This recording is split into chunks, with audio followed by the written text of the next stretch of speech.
Ensuite, nous allons expliquer que nous devons, pendant que l'Éternel fait preuve de miséricorde, nous devons immédiatement retourner vers lui, c'est-à-dire qu'en cette période, le Précleste va déverser l'eau de la vie sur ses serviteurs et ses servantes, afin d'accomplir ce qu'il a dit dans le livre des prophètes, par le prophète Joël. Jéhovah répandra son esprit sur ses serviteurs et ses servantes, c'est-à-dire que dans le livre du prophète Joël, il est prophétisé une grande invasion de sauterelles, c'est-à-dire la prophétie d'une TRS grave flot de sauterelles. Après la fin des sauterelles, Dieu va progressivement répandre le Saint-Esprit de l'eau de la vie sur son peuple. Alors le livre de Joël prophétise qu'il y aura un flot de sauterelles. Ce flot de sauterelles, l'avons-nous dit JVCU? En fait, nous l'avons dit JVCU, c'est juste que les frères et sœurs, INREC ont peut-être pas fait attention. Au tout début de la pandémie, en 2019,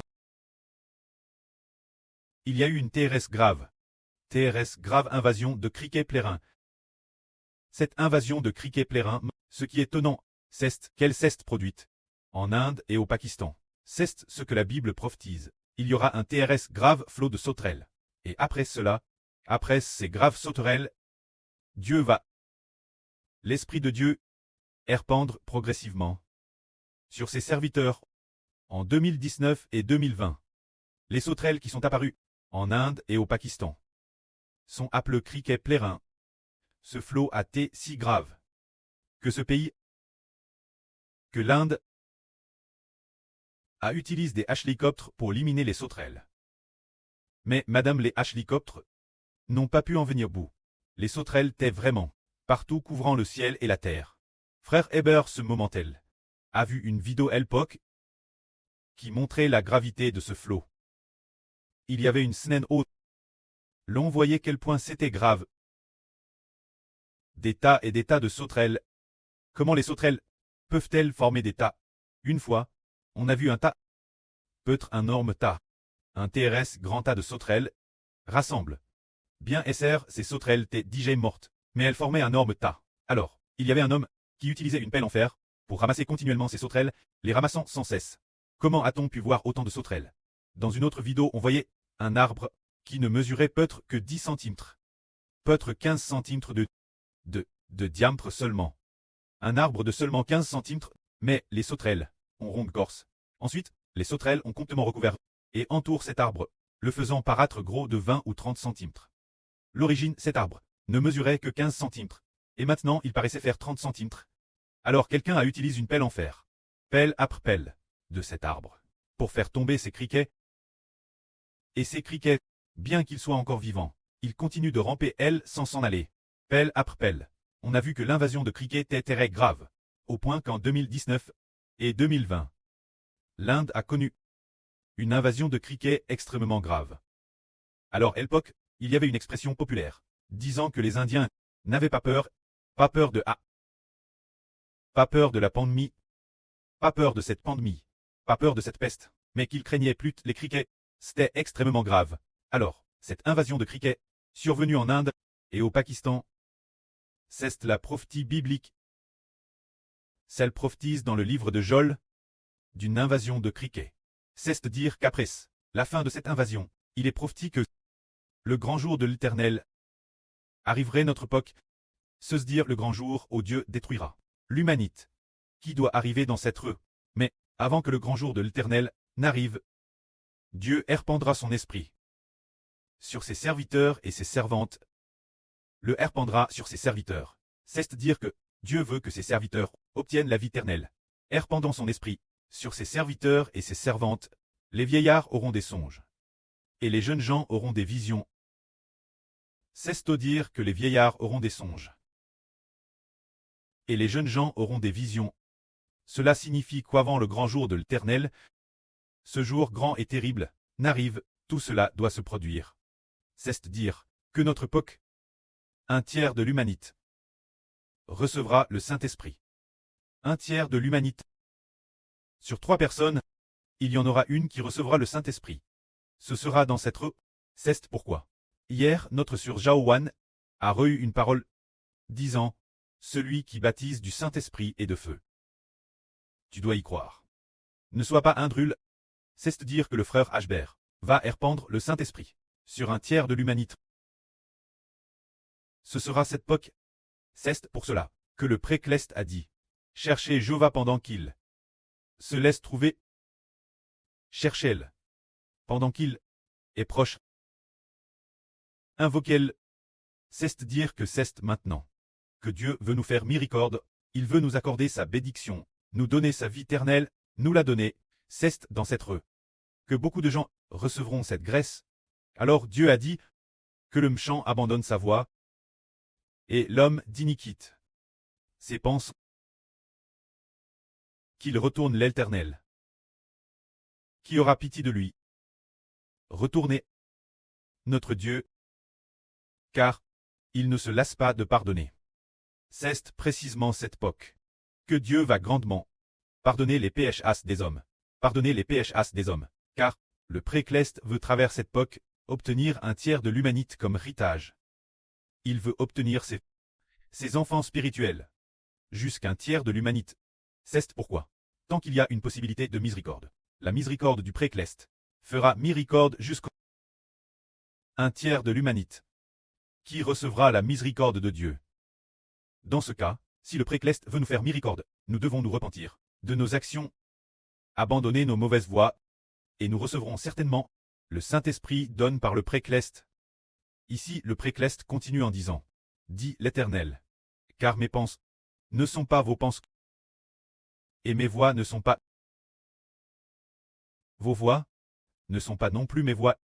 Autant les cieux sont lèvent au-dessus de la terre, autant mes voix sont lèvent au-dessus de vos voix, et mes pensées au-dessus de vos pensées.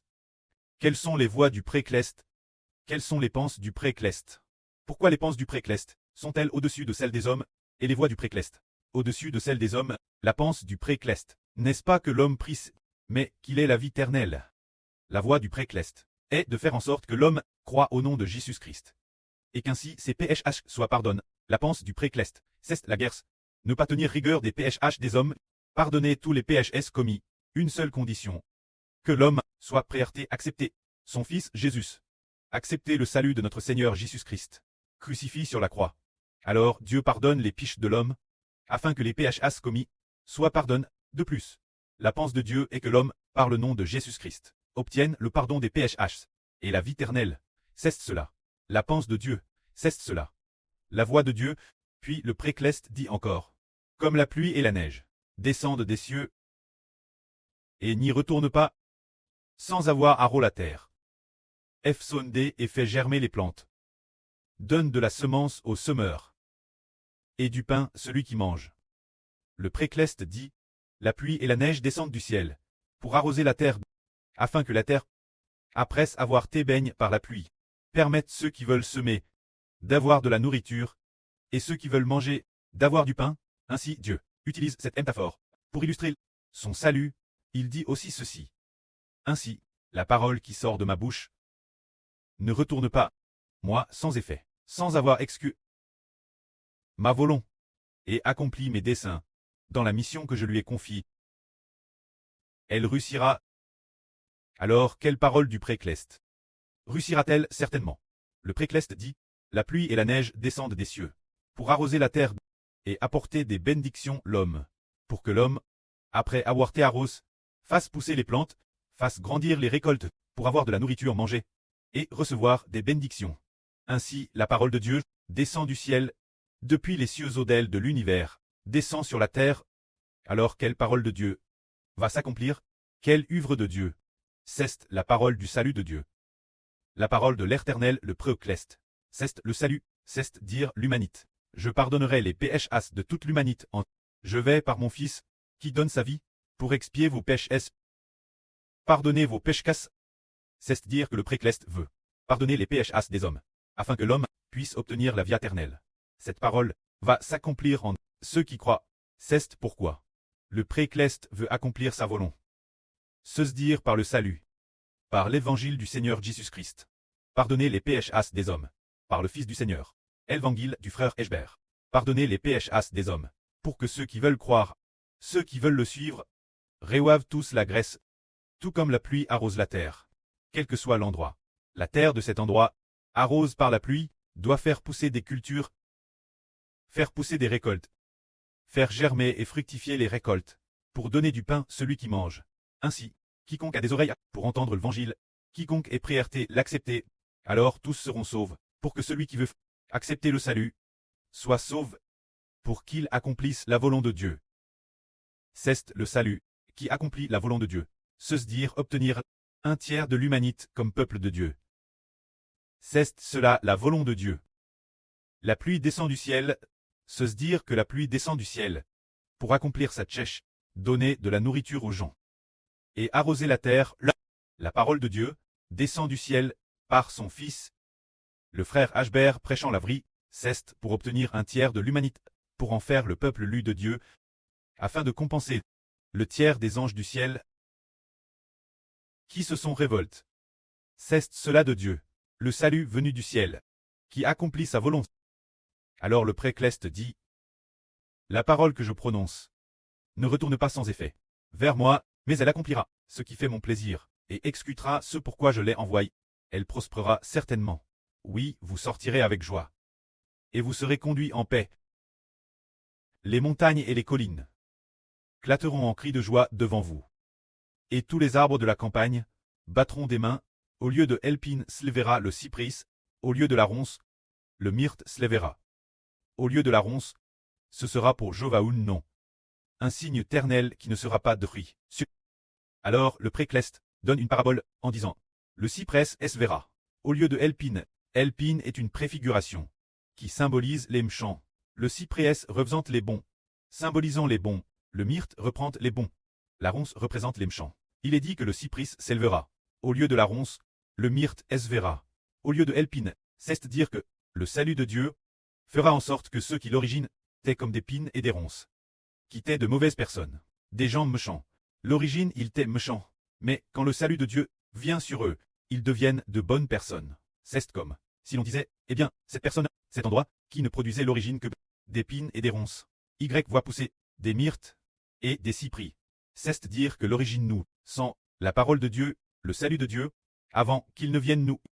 Le précleste Yahv, évangile de son Fils, avant qu'il ne vienne nous. Nous tions comme des pines, de mauvaises personnes comme des pines, commettant beaucoup de mauvaises actions.